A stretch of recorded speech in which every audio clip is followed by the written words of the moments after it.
NBR সেবাকে অত্যাবশ্যকীয় ঘোষণা দিয়ে কর্মকর্তাদের কাজে ফেরার নির্দেশ দিল সরকার, অমান্য করলে কঠোর ব্যবস্থা। কুমিল্লায় কথিত ধর্ষণ ও ভিডিও ছড়িয়ে দেওয়ার ঘটনায় গ্রেপ্তার ৫।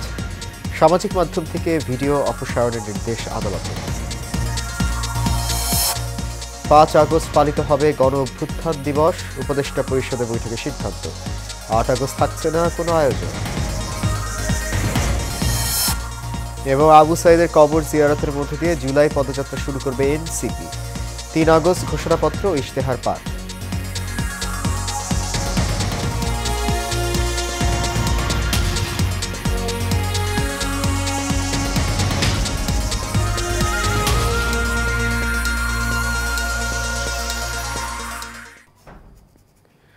সবাইকে স্বাগত জানাচ্ছি এশিয়ান প্রাইম নিউজে। আপনাদের সাথে আছি আমি সৈয়দ মাহিউজ্জামান মুখর।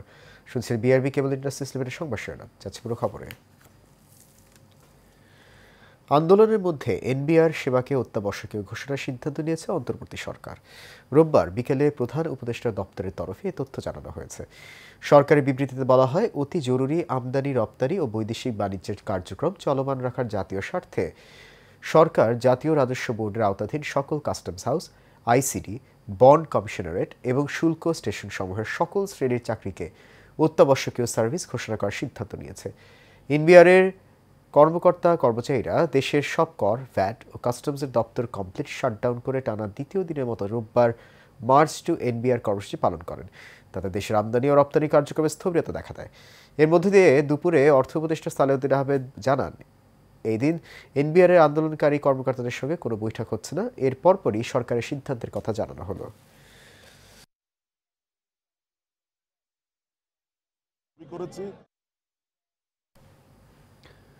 কুমিল্লার মুরাদনগরে এক প্রবাসী স্ত্রীকে কথিত ধর্ষণের ঘটনার মূল আসামিসহ ভিকটিমের ভিডিও ধারণ করে সামাজিক মাধ্যমে ছড়িয়ে দেওয়ার অভিযোগে জড়িত মোট ৫ জনকে গ্রেপ্তার করেছে কুমিল্লা জেলা পুলিশ। ভোর ৫টার দিকে ঢাকার সায়দাবাদ থেকে মূল হোতা ফজর আলীকে গ্রেপ্তার করা হয়। গ্রেপ্তার হওয়া অন্য ব্যক্তিরা হলেন মুরাদনগর উপজেলার পাঁচকিত্তা বাহেরচর গ্রামের সুমন, একই এলাকার রমজান, মোহাম্মদ আরিফ ও মোহাম্মদ অনিক।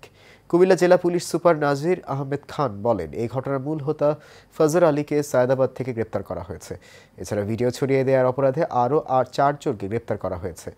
এরই মধ্যে তাদেরকে কারাগারে পাঠানো হয়েছে। এদিকে নির্যাতনের শিকার ওই নারীর নিরাপত্তা নিশ্চিত করতে ও প্রয়োজনীয় চিকিৎসা দিতে নির্দেশ দিয়েছেন হাইকোর্ট। ঘটনাটিকে সংখ্যালঘু নির্যাতন হিসেবে প্রচারের চেষ্টা করছে কেউ কেউ, যা অপপ্রচার ছাড়া কিছু নয়। এছাড়া ফজর আলীকে বিএনপির নেতা বলে তুলে ধরার বিষয়েও সঠিক তথ্য নয়, বরং সে আগে আওয়ামী লীগের সঙ্গে যুক্ত ছিল।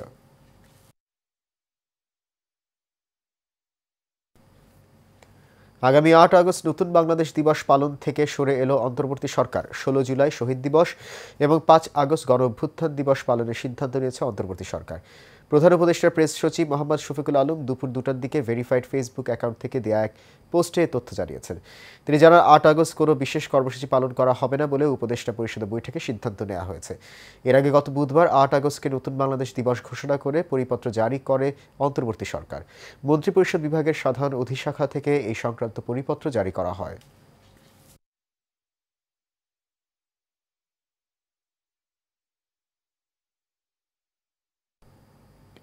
আগামী ১ জুলাই থেকে ৩০ জুলাই পর্যন্ত সারা দেশে পদযাত্রা কর্মসূচি পালন করবে জাতীয় নাগরিক পার্টি এনসিপি। দলটি এই কর্মসূচির নাম দিয়েছে দেশ গড়তে জুলাই পদযাত্রা। জেলা বেলা ১১টায় রাজধানী বাংলা মোটরের অস্থায়ী কার্যালয়ে জুলাই অভ্যুত্থানের বর্ষপূর্তি উপলক্ষে এই কর্মসূচি ঘোষণা করেন দলটির আহ্বায়ক মোহাম্মদ নাহিদ ইসলাম। প্রথম দিন শহীদ আবু সাইদের কবর জিয়ারতের মাধ্যমে কর্মসূচি শুরু হবে। ৩ আগস্ট শহীদ মিনারে ছাত্র জনতার পক্ষ থেকে জুলাই ঘোষণাপত্র এবং ইশতেহার পাঠ করবে এনসিপি। এছাড়া ৫ আগস্ট ছাত্র জনতার মুক্তি দিবস পালন করবে এনসিপি। নাহিদ ইসলাম বলেন, জুলাই ঘোষণাপত্র দিতে ব্যর্থ হয়েছে সরকার।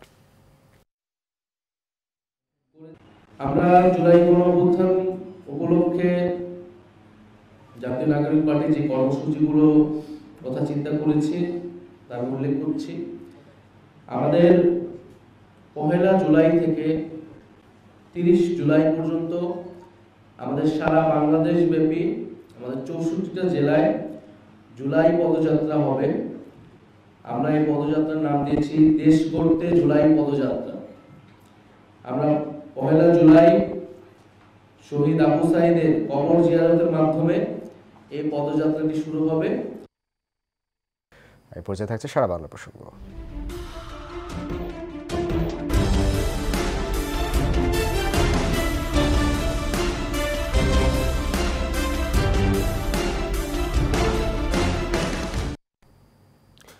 নারায়ণগঞ্জের বন্দরে একটি বিদ্যুৎ কেন্দ্রের ঠিকাদারি কাজ নিয়ে বিএনপির দুই পক্ষের বিরোধের জেরে মহানগর বিএনপির সাবেক এক সহসভাপতিকে বিবস্ত্র করে মারধরের ঘটনা ঘটেছে।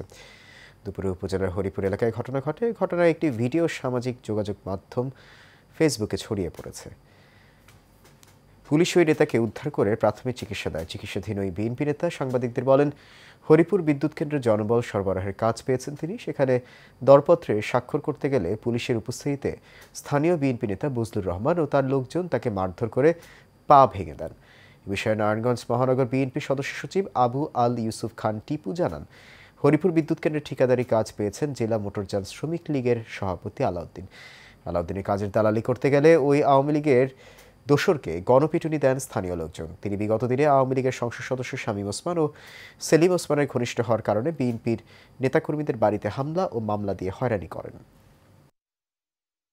বন্দর থেকে মুছে দিতে চেয়েছে বিএনপি যারা জেনুইন নেতাকর্মী। 2018 সালে ঐক্যফ্রন্টের ধানের শীষ মার্কা নিয়ে যে এসএম আকরা নির্বাচন, তখন বিএনপির প্রকৃত নেতারা ব্যক্তিকে সেটা দেখে নাই, দেখেছে ধানের শীষ মার্কা কে পেয়েছে।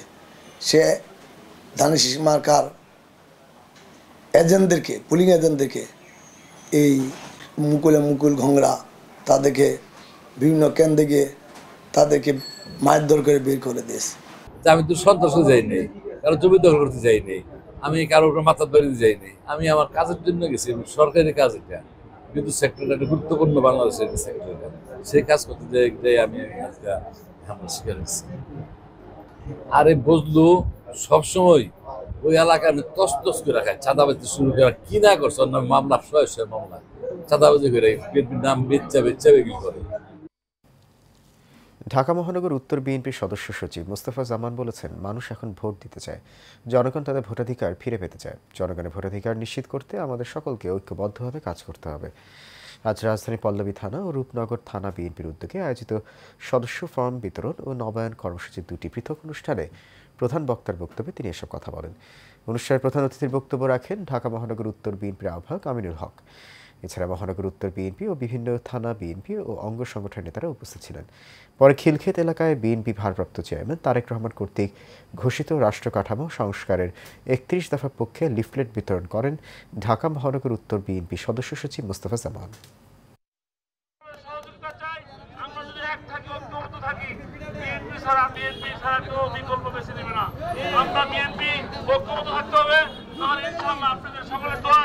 আমাদের দেশের মানুষের সকলের সহযোগিতায়, জনগণের সমর্থনে দেশ আগামী নির্বাচনে দেশের প্রধানমন্ত্রী হয়ে দেশের প্রতিটি অঞ্চলের সকল সমস্যা, মানুষের সমস্যাগুলো সমাধান করবে।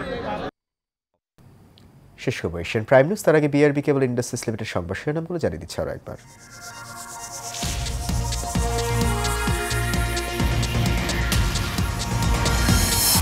এনবিআর সেবাকে অত্যাবশ্যকীয় ঘোষণা দিয়ে কর্মকর্তাদের কাজে ফেরার নির্দেশ দিল সরকার, অমান্য করলে কঠোর ব্যবস্থা। কুমিল্লায় কথিত ধর্ষণ ও ভিডিও ছড়িয়ে দেওয়ার ঘটনায় গ্রেপ্তার 5, সামাজিক মাধ্যম থেকে ভিডিও অপসারণের নির্দেশ আদালতের। 5 আগস্ট পালিত হবে গণ অভ্যুত্থান দিবস, উপদেষ্টা পরিষদের বৈঠকে সিদ্ধান্ত। 8 আগস্ট থাকছে না কোনো আয়োজন। এবং আবু সাইদের কবর জিয়ারতের মধ্যে দিয়ে জুলাই পদযাত্রা শুরু করবে এনসিপি। 3 আগস্ট ঘোষণাপত্র ও ইশতেহার পাঠ।